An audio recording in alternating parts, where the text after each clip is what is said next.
Hello, Jackie here. And I want to talk with you today about euthanasia. Not a pleasant subject, but an important one.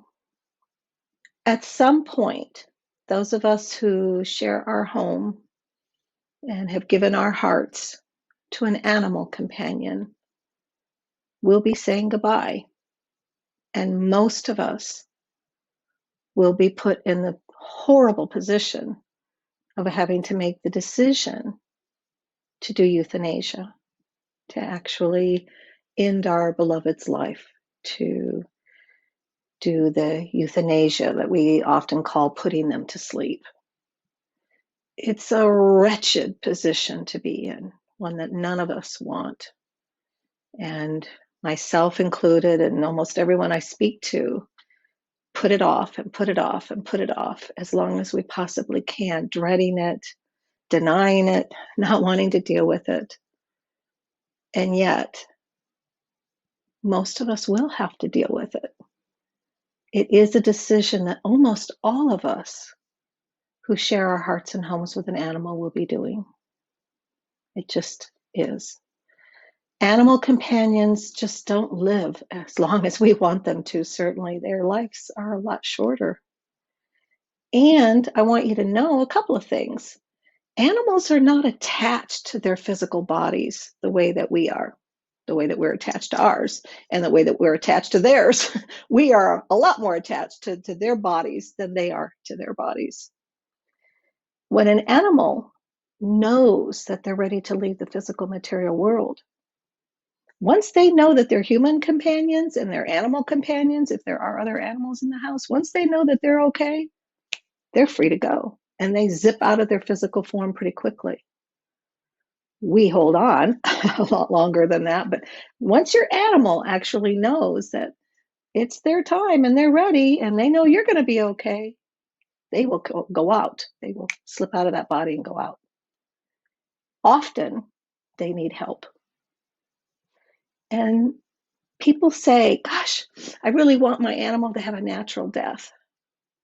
But we've actually made that almost impossible for them. Our animal companions that we share our homes with these days, most of them will never have that opportunity, if we call it that, for a natural death.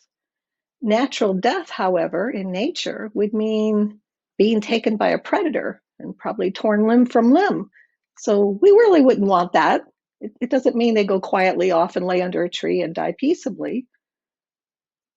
We are giving them better medical care than they would ever get otherwise. I mean, I am certain that your animal beloved probably gets better medical care than you do.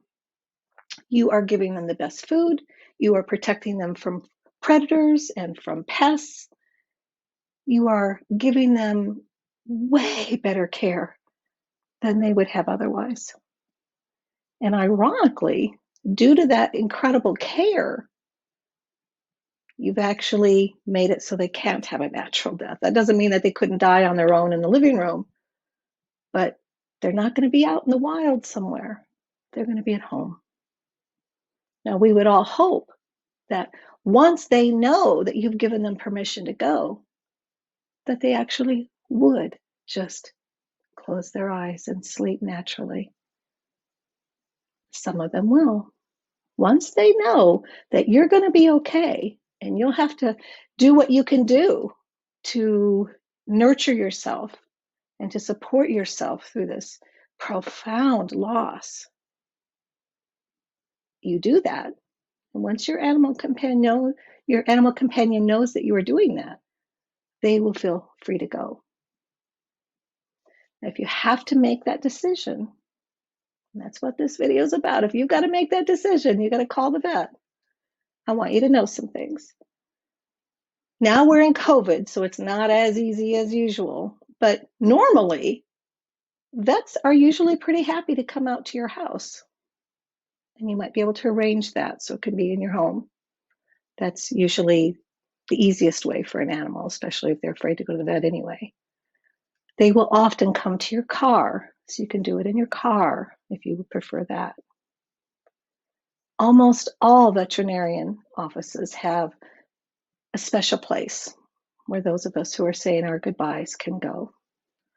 Or they will leave you for some privacy to do this. So be sure to ask for what you want. Be sure to ask for what you need. It is usually 2 injections. So when you know that it's time and you've made the call, just so that you know if you haven't been through this before, you would take your beloved, or the veterinarian would come to your beloved, and they would give an injection, which is a sedative that just relaxes and calms and quiets. And then a second injection, which is a pharmaceutical injection that will stop the heart. And that usually just takes a few seconds. Again, I know this is a horrific thing to even talk about, but we have to talk about it. It's quick, just a few seconds, and it does provide a very gentle and rapid way for that soul to exit the physical form. And I want you to know I have spoken to well over 20,000 animals who were making this transition. And I have never spoken to one who was hurt or felt betrayed or in any way suffered because of this. Euthanasia is a graceful process.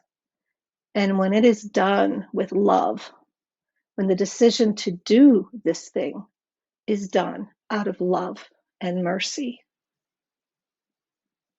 the animals are happy to go.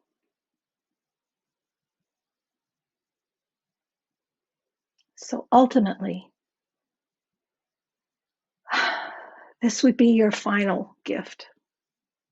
Permission to go in your heart and facilitating the medical process, allowing for the procedure that makes it simple and quick. So when you feel it is time, when you sense, see, feel that your beloved is suffering, that they're struggling, then do this and know that your beloved feels your love. They know your heart. And out of the biggest love, you do this. And when you get on the other side of the profound mourning and grief, and that begins to lift even just a little, just a little, you will be able to feel your continued connection with this beloved of yours. Because love never dies. Love does not die. And relationship doesn't end just because someone leaves the physical. And if you and your animal beloved are so close that you are listening to this, that you're watching this video, then your continued connection between the worlds is assured. Trust in that. Namaste.